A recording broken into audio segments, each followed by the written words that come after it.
Hello aspirants, I welcome you all back into my channel S exam. And आज जो हम paper कर रहे हैं वो कर रहे हैं 27 जुलाई का शिफ्ट 2 का पेपर।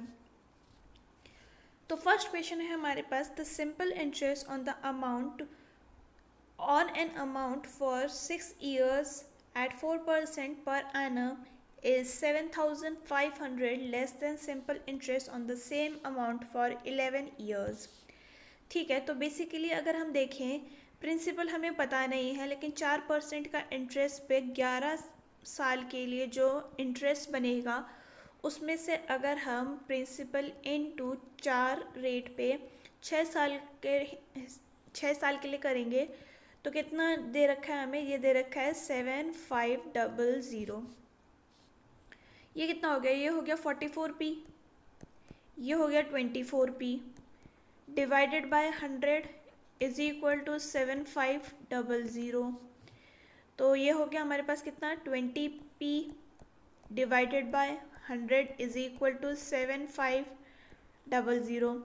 ये और ये कैंसिल हो गया, ये और ये गया 5 टाइम्स, तो 5 इंटू 7500 कैसे होगा? ये होगा 37500, यानी कि आंसर हो गया option number 2 correct. Moving forward, question number 2 है हमारे पास। ये कह रहा है कि a laptop is sold for rupees this much after giving the discount of 20%, what is the list price? List price is basically mark price. Okay, तो अगर हम देखें इसको हम कैसे लिखेंगे? M P is equal to नहीं into 80 divided by 100 is equal to 54000। तो ये कितना हो गया? ये 0 से 0 कैंसिल, 8 5 ज़ा 48, 6 ज़ा 48, ये हो गया हमारे पास 52। नहीं,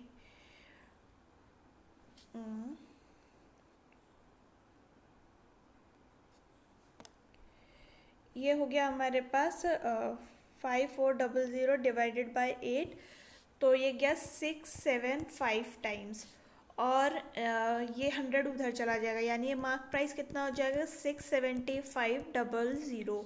ऑप्शन नंबर 2 हमारा करेक्ट हो जाएगा। इसको आप ऐसे भी कर सकते थे, सिंस 20% का डिस्काउंट दे रखा है तो 20% को हम कैसे लिख सकते हैं? 1/5। 5 अगर हम देखें MP है तो SP कितना हो जाएगा? 5 minus 1 which is equal to SP, और SP की वैल्यू आ जाएगी 4। 4 की वैल्यू हमें कितनी दे रखी है? 5400000। तो ये कितना टाइम्स होता है? ये होता है हमारे पास 1, और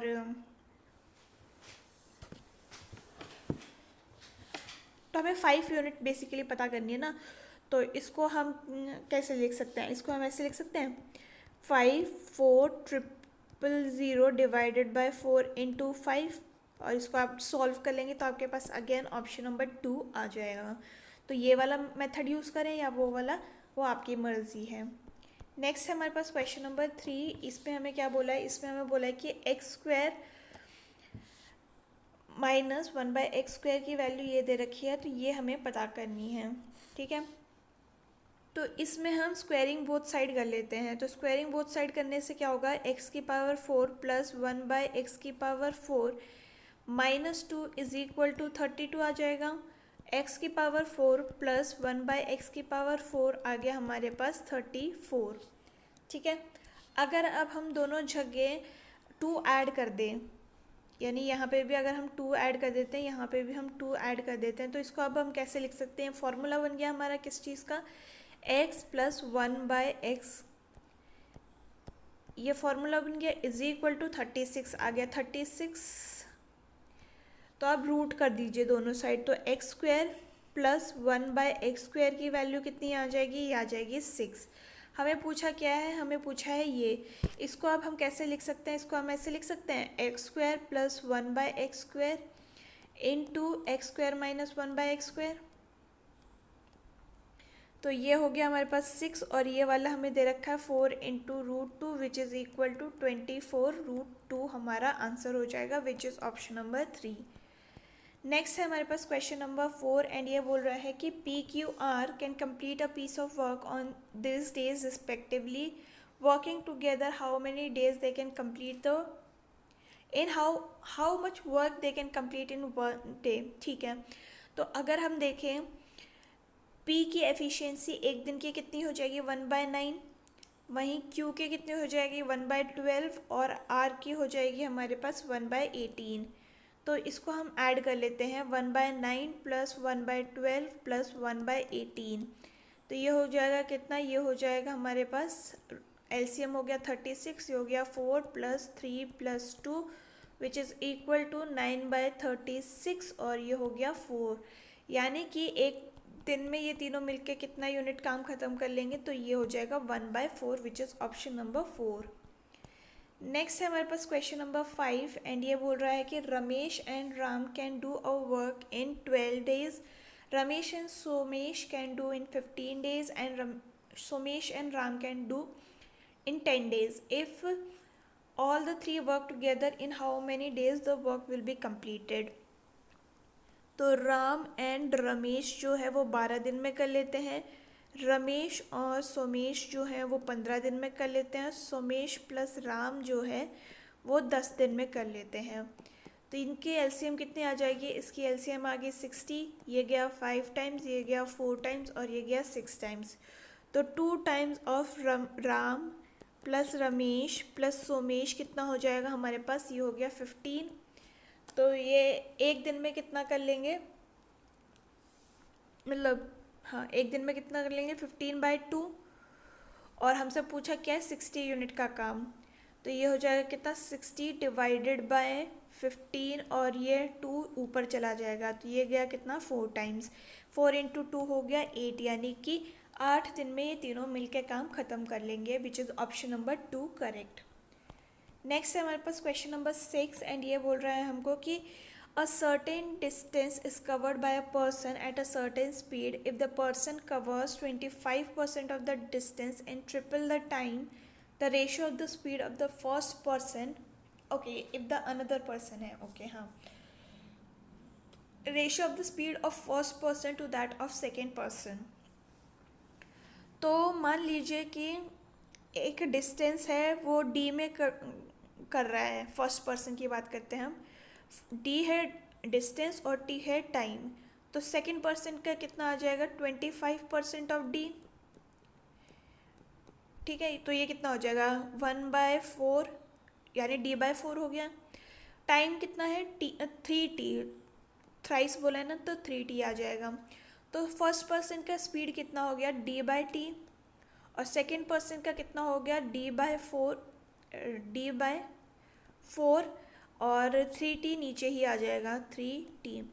तो इन दोनों का हमने क्या पूछा, रेशियो पूछा, तो d/t और d यहाँ इसका नीचे आ जाएगा, ये हो जाएगा 12t। तो ये और ये कैंसिल, ये और ये कैंसिल, 12:1 का रेशियो आ जाएगा हमारे पास which is option number 4 correct.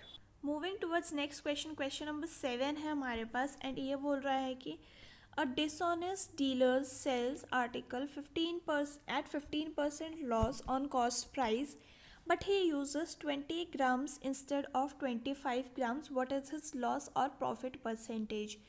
तो देखिए इसका डायरेक्ट फॉर्मूला है जो आप लगा सकते हैं, that is 100 plus G plus minus G और एल जो भी आएगा, एंड ये आएगा हमारे पास 100 प्लस एक्स। एक्स की वैल्यू ये होगी कि वो कितना गेन और लॉस पे उसको बेच रहा है, ठीक है, और ये हो जाएगा हमारे पास ट्रू वेट और ये हो गया हमारे पास फॉल्टी वेट।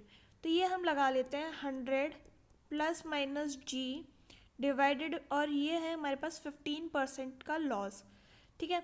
तो ये कितना आ जाएगा, ये आ जाएगा हमारे पास 85 is equal to true weight कितना है 25 और बेच वो कितने पर रहा है 20 पर।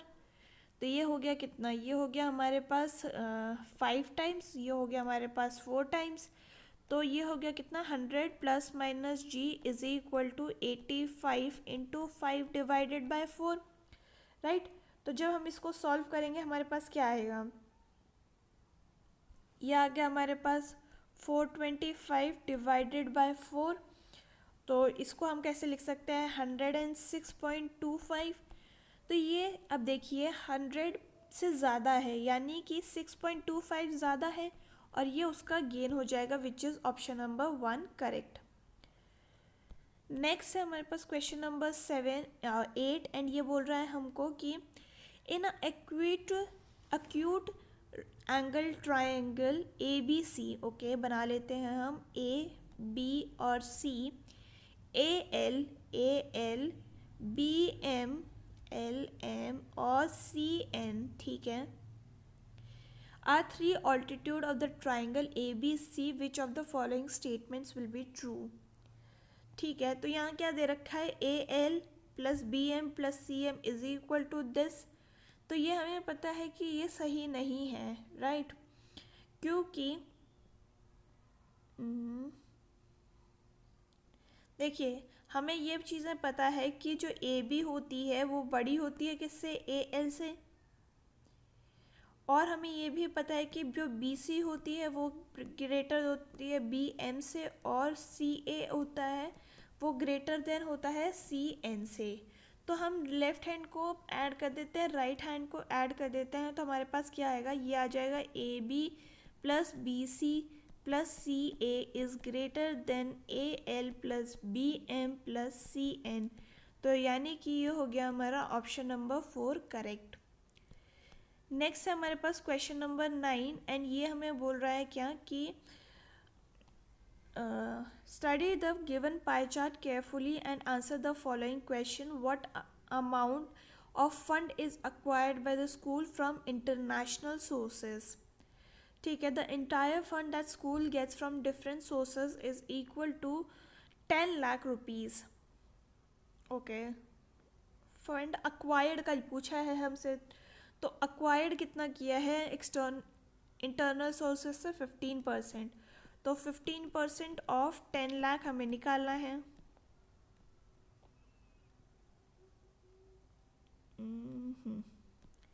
तो ये 0 से 0 कैंसिल हो गया, ये हो गया 15 के हिसाब से आएगा, तो ये तो पहले ही हट गया, ऑप्शन नंबर 2 हमारा करेक्ट हो गया।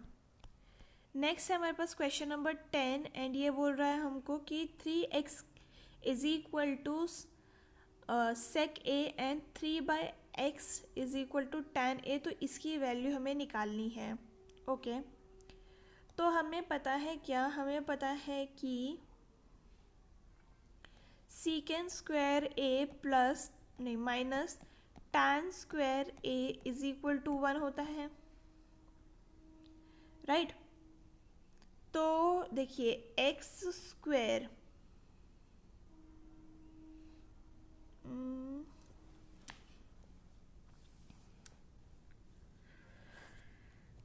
ठीक है,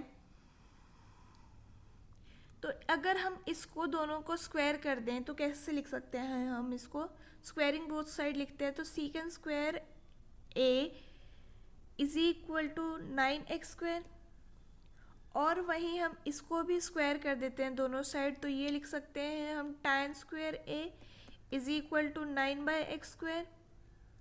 ठीक है, अब ये वाला फॉर्मूला इसके रिजेंबल में कर रहा है, तो यहाँ हम लिख देते हैं क्या,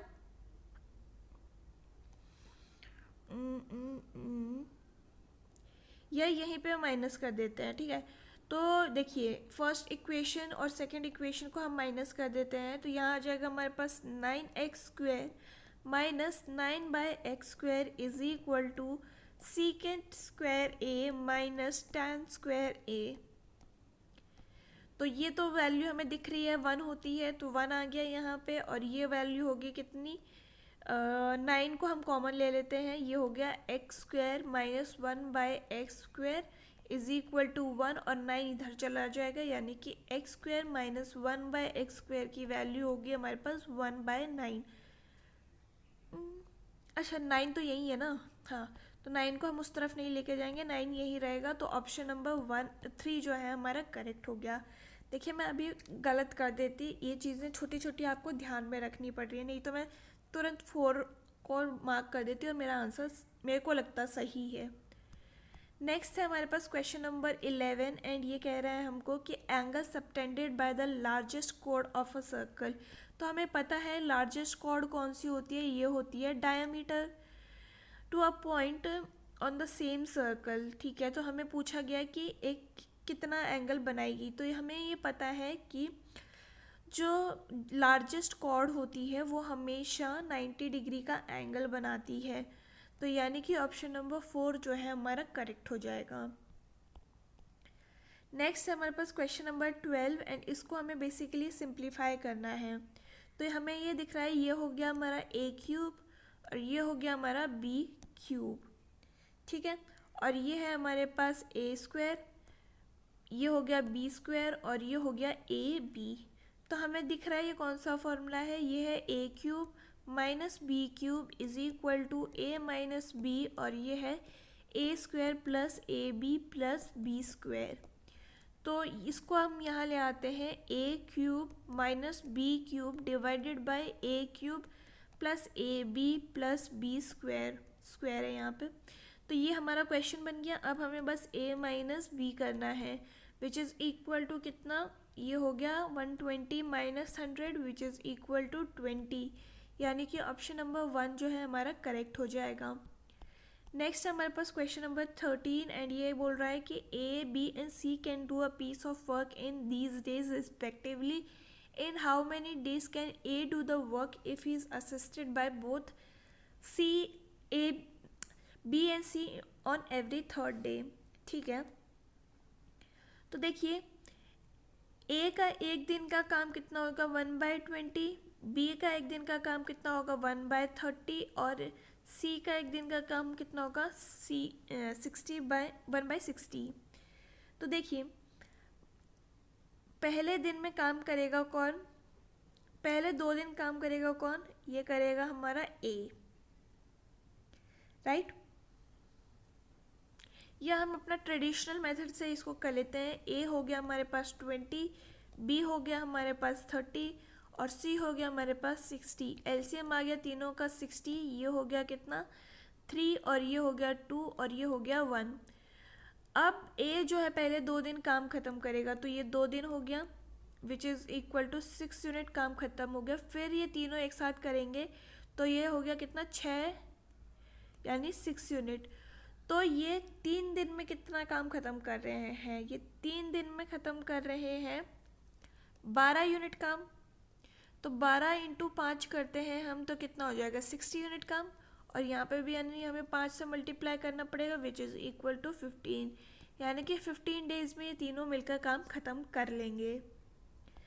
नेक्स्ट है हमारे पास क्वेश्चन नंबर 14 एंड ये कह रहा है हमसे कि Soham initial expenditure and saving were in the ratio this much. His income increased by 25%. If his initial saving was this, then find his income after the increment. Okay. तो मान लीजिए initial saving expenditure क्या है, उसका initial expenditure है उसका 5x और initial saving उसकी कितनी है, ये है 3x। 3x की वैल्यू हमें दे रखी है कितनी 4500 which is equal to how much 1500 times ज़्यादा है। तो उसकी इनिशियल इनकम कितनी होगी, इसको भी हम मल्टीप्लाई कर देंगे 1500 टाइम्स से विच इज़ इक्वल टू नहीं, ये तो एक्सपेंडिचर था ना, तो इनकम उसकी कितनी हो जाएगी, ये हो जाएगी 5x प्लस 3x, ये होगी उसकी इनकम। इसको हम लिखेंगे 8x और इसको मल्टीप्लाई कर देंगे 1500 से, तो ये हो जाएगा हमारे पास कितना 12000।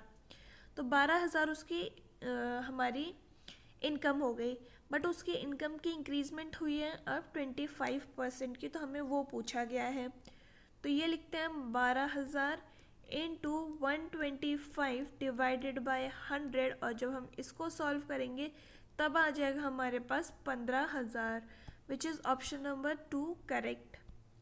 नेक्स्ट है हमारे पास क्वेश्चन नंबर 15 एंड ये बोल रहा है कि a प्लस बी प्लस सी की वैल्यू ये दे रखी है, इसकी वैल्यू ये दे रखी है, तो ये हमें पता करना है। ओके, तो अगर हम देखें ये कौन सा फॉर्मूला हम यहाँ लगा सकते हैं, तो ये फॉर्मूला होगा A cube plus B cube plus C cube minus 3abc is equal to A plus B plus C, और ये हो जाएगा A plus B plus C square minus 3ab plus B C plus C A. ठीक है, तो इसकी value हमें दे रखी है 98, ये है हमारे पास 14, और यहाँ हो गया हमारे पास 14 का स्क्वायर और माइनस 3, यहाँ हम कम्प्लीटली x लिख लेते हैं। तो ये हो जाएगा कितना, ये हो गया हमारे पास 7 टाइम्स, तो ये हो गया 7 is equal to 196 minus 3x, और x की वैल्यू आ जाएगी हमारे पास 63। नहीं, ये तो हट ही गया ना, नहीं क्या किया मैंने, हाँ 7 is equal to 196 minus 3x, और यहाँ पे हो जाएगा हमारे पास 3x इज इक्वल टू 189, और x की वैल्यू हो जाएगी हमारे पास 63। ठीक है, अब हमें क्या करना है, हमें पता करना है इसकी वैल्यू। ये कौन सा फॉर्मूला है, ये है a plus B plus C का whole square is equal to A square plus B square plus C square plus 2ab plus B C plus C A. तो ये हो गया हमारे पास 14 का स्क्वायर इज इक्वल टू, ये हमें पता करना है, ये y लिख देते हैं, प्लस 2 इंटू 63, तो ये हो गया 196 minus 126 which is equal to 70, यानी कि ऑप्शन नंबर 1 जो है हमारा करेक्ट हो गया। Moving towards next question, question number 16 है हमारे पास, A B C is a triangle, okay, A B और C is a triangle, D is on point B C, ठीक है, पॉइंट डी बना लेते हैं हम, बी सी इज़ 16, ये हमारे पास 16 है, बी डी इज़ 11, ओके, ये 11 है तो ये 5 हो गया, angle A D C, A D और सी, ये वाला एंगल यानी कि is equal to B A C, is equal to B A C, ठीक है। Then what is the length of A C, ये हमसे पूछी है। तो देखिए यानी कि ये दोनों सिमिलर ट्राइंगल्स हो गए, राइट, क्योंकि हमें ये भी पता चल गया कि एंगल सी जो है वो दोनों में कॉमन है, ए बी सी और angle triangle D A C, ये दोनों ट्राइंगल सिमिलर्स हो गए क्योंकि सी तो दोनों में ही कॉमन है। तो ये क्या हो गया, ये हो गया B C divided by A C is equal to A C divided by D C. तो ए सी स्क्वायर कितना हो गया, B C into D C which is equal to 16 into 5 which is equal to 80, और root निकाल लेंगे इसका, तो root आ जाएगा 4√5 विच is option number 1 correct. Next है हमारे पास क्वेश्चन नंबर 17, एंड ये कह रहा है कि अ 6 digit number has digits as consecutive natural numbers, the numbers is always divisible by, ठीक है। तो देखिए अगर हम देखें 1 1 2 3 4 5 6 ये ले लेते हैं हम, ठीक है। तो ये लास्ट में 6 आ रहा है तो 5 से तो डिवाइड नहीं होगा, लास्ट में 56 आ रहा है तो ये 4 से तो डिवाइड हो सकता है, 2 से भी हो सकता है, 3 चेक कर लेते हैं। तो ये हो गया कितना, ये हो गया 3 और 3 6, और ये हो गया हमारे पास 10 और ये हो गया 21, यानी ये तो तीनों से हो रहा है। तो अगर हम ऐसे लिखें कि 2 3 4 5 6 7, तो ये दोनों तो अब नहीं हो रहे हैं, 2 से भी नहीं हो रहा है, 4 से भी डिवाइड नहीं हो रहा है। तो ये, और ये अगर हम देखें ये कितना हो गया 8 प्लस नहीं 10, और ये हो गया अगेन 10 20, और ये हो गया 27, तो ये तो फिर भी 3 से हो रहा है, तो ऑप्शन नंबर 4 जो है हमारा करेक्ट हो जाएगा। नेक्स्ट है हमारे पास क्वेश्चन नंबर 18, एंड ये कह रहा है हमसे कि Benny can do a piece of work in 24 days. Chetan and David can do the same work individually in these many days. All of them begin to work together. However, Benny leaves the work 4 days before the completion of work. Chetan leaves the work 10 days before the completion of work. David worked till end and completed the work. How many days will the work be completed? ठीक है, तो अगर हम ये देखें कि मान लीजिए पूरा जो काम है वो x डेज में ख़त्म हो जा रहा है। बेनी एक दिन में कितना काम करेगा? 1/24। चेतन एक दिन में कितना काम करेगा? 1/36। और डेविड कितना करेगा? 1/48। ठीक है, क्वेश्चन के अकॉर्डिंग देखा जाए तो x-4 यानी टोटल जितना काम होना था उससे 4 दिन पहले जो है वो बेनी छोड़ जाता है, तो /24 आ जाएगा। प्लस x-10 लिखेंगे हम /36 क्योंकि चेतन भी छोड़ जाता है और डेविड जो है वो पूरे टाइम काम करते हैं, तो x/48 इसकी वैल्यू है हमारे पास 1।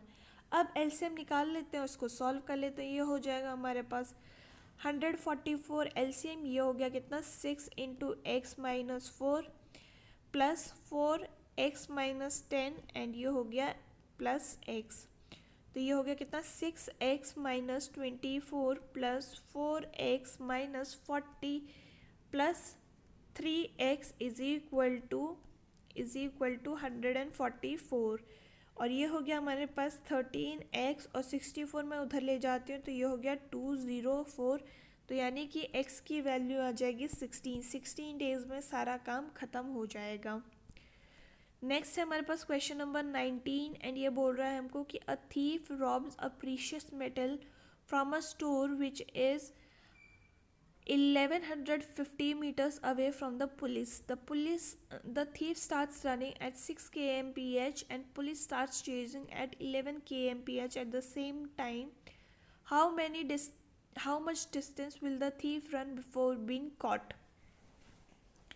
ठीक है, तो पहले इन दोनों का रिलेटिव स्पीड निकाल लेते हैं। दोनों एक ही डायरेक्शन भाग रहे हैं तो ये हो जाएगा माइनस, यानी कि ये हो गया कितना?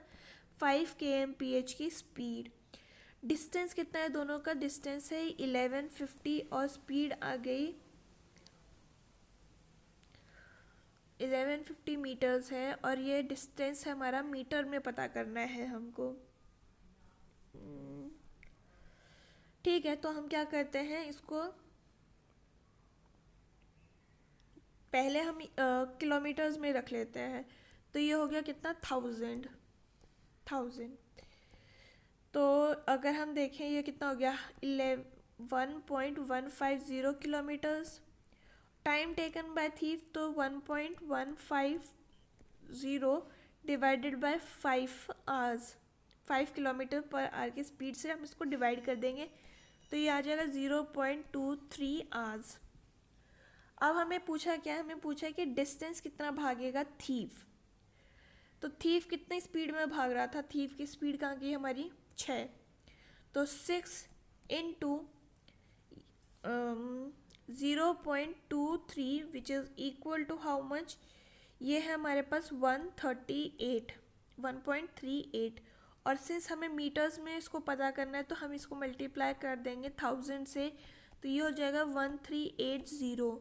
यानी कि ऑप्शन नंबर 2 जो है वो हमारा करेक्ट हो जाएगा कि 1380 मीटर्स भागने पर थीफ जो है वो पकड़ा जाएगा। नेक्स्ट है हमारे पास क्वेश्चन नंबर 20 एंड बोला है कि इसकी वैल्यू हमें पता करनी है। ठीक है, तो पहले ये वाला सॉल्व करना पड़ेगा क्योंकि बोर्ड मास में यही आएगा। तो ये हो गया कितना? 7/4। ये हो गया हमारे पास 12/7 और ये हो गया हमारे पास 17/7 एंड इंटू 17/7। तो इसको आप ऐसे लिख सकते हैं 7/4 प्लस 12/7 इंटू 7/17 इंटू 17/7।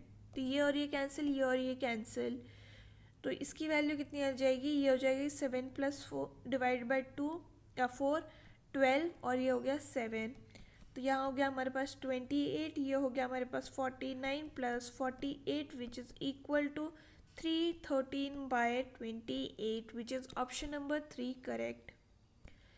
नेक्स्ट है हमारे पास क्वेश्चन नंबर 21 एंड ये बोला है कि if the third proportional of this and this is this much find the value of Y. तो हमें पता है थर्ड प्रोपोर्शनल का फॉर्मूला क्या होता है, बी स्क्वायर बाय ए. तो ये हम लिखेंगे 16x square Y square is equal to 48 और नीचे आ जाएगा हमारे पास 3x स्क्वायर. एक्स स्क्वायर और एक्स स्क्वायर कैंसिल हो गया, ये हो गया कितना 3 टाइम्स, यानी कि वाई स्क्वायर की वैल्यू आ गई है हमारे पास 9 और वाई की वैल्यू आ जाएगी हमारे पास 3, यानी कि ऑप्शन नंबर 1 हमारा करेक्ट हो जाएगा. नेक्स्ट है हमारे पास क्वेश्चन नंबर 22 एंड ये बोल रहा है कि the distance between the centre of the two circles. Okay, to circles have, ठीक है, to circles having the radius 22, ये हो गया 22 और ये हो गया 18. देखिए उस पर डायग्राम पे मत जाना, आप बोलेंगे कि भाई 22 तो बड़ा है तो 22 यहाँ आना चाहिए था, कोई बात नहीं, क्या ही फ़र्क पड़ता है. इस 32 सेंटीमीटर्स, 32 हमें ये दे रखी है. Find the length of the direct common tangent. Tangent की लेंथ हमें पता करनी है. तो ये क्या फॉर्मूला होता है, ये होता है D square minus R1 minus R2 का होल स्क्वायर. तो D कितना है, D दे रखा है हमें 32, 32 का स्क्वायर माइनस ये हो गया हमारे पास 22 माइनस 18 का स्क्वायर और ये हो गया हमारे पास कितना 1024 minus 4 square is 16 which is equal to 1024 root में, और ये हो जाएगा हमारे पास कितना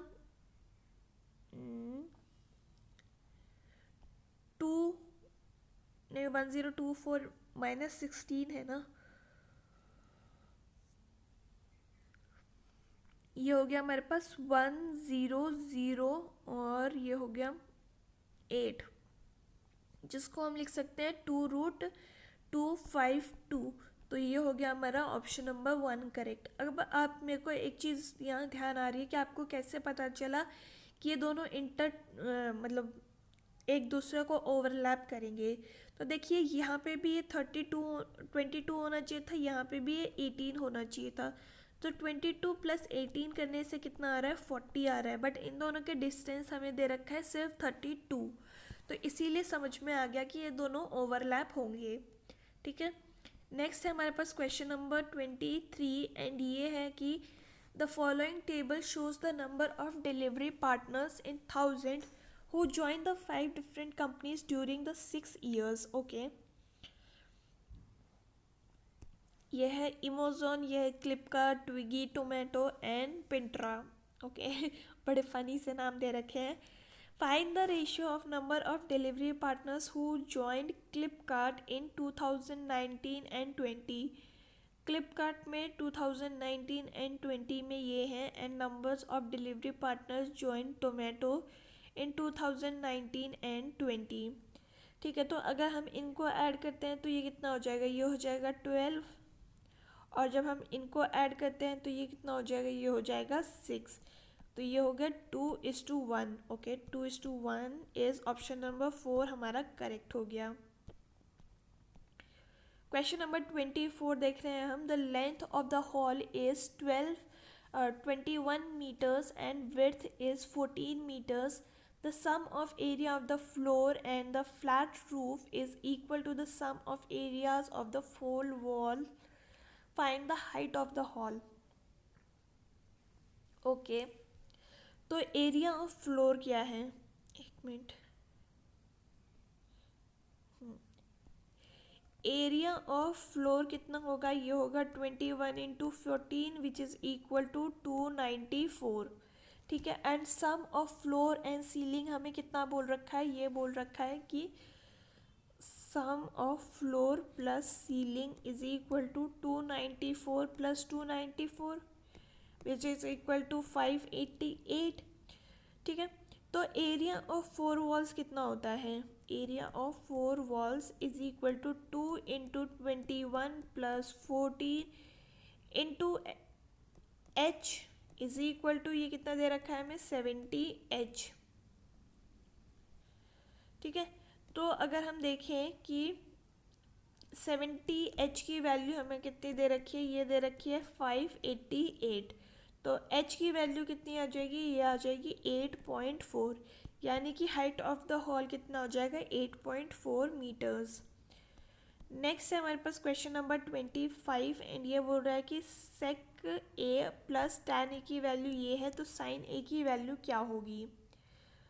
ओके, तो अगर हम देखें इसको हम कैसे लिख सकते हैं कि sine sec A minus tan A is equal to 1/5, और ये वाली इक्वेशन हमारी 1 हो जाएगी, ये हो जाएगी हमारे पास 2।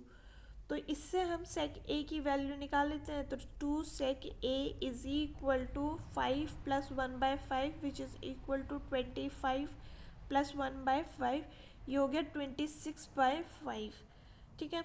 तो वहीं पर सेक ए की वैल्यू हो जाएगी हमारे पास 13/5, तो यहाँ हम निकाल लेते हैं। सेक हो गया हमारे पास 13 और ये हो गया हमारे पास 5, तो यहाँ ऑटोमेटिकली 12 आ जाएगा। हमें पता है 5, 12 और 13 का पाइथागोरस ट्रिपलेट होता है, तो साइन ए कितना हो जाएगा हमारे पास, ये हो जाएगा 12/13, यानी कि ऑप्शन नंबर 4 हमारा करेक्ट हो गया।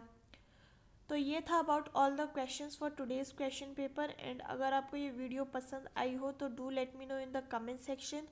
हम फिर मिलेंगे इन द नेक्स्ट वीडियो, तब तक के लिए आप अपना ख्याल रखिए। थैंक यू एंड जय हिंद।